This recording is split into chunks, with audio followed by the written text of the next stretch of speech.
Mirpur ১০ metro rail স্টেশনের নিচে বোমা সদৃশ্য বস্তু পাওয়ার ঘটনায় সৃষ্ট আতঙ্কের অবসান হয়েছে। তবে সেটি কোনো বোমা নয়, বরং একটি সাধারণ জর্দার কৌটা ও পান ছিল বলে জানিয়েছেন counter terrorism and transnational crime ইউনিটের প্রধান ও অতিরিক্ত পুলিশ কমিশনার শামসুল হক। বিকেলে ডিএমপি মিডিয়া সেন্টারে আয়োজিত সংবাদ সম্মেলনে তিনি এ তথ্য জানান।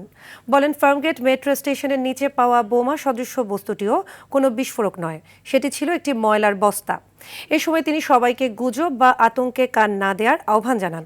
পাশাপাশি কোথাও কোনো সন্দেহজনক বস্তু বা অস্বাভাবিক কিছু দেখতে পেলে দ্রুত জাতীয় জরুরি সেবা 999-এ ফোন দিয়ে আইনশৃঙ্খলা বাহিনীকে জানানোর অনুরোধ করেন।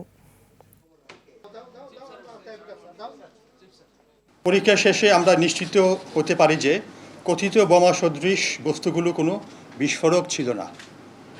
এগুলি ছিল পান, সুপারি, কৌটা এবং অন্যান্য পরিত্যক্ত আবর্জনা। অর্থাৎ মিরপুর 10 মেট্রো রেল স্টেশনে যেগুলি পাওয়া যায় সেগুলি ছিল মূলত পান, সুপারি, জর্দা ইত্যাদি। ফার্মগেট এলাকাতে যে বস্তুটি পাওয়া যায় সেটি একটি বস্তার মতো, তার মধ্যে আমরা পরিত্যক্ত ময়লা এবং আবর্জনা সেখানে পাওয়া যায়।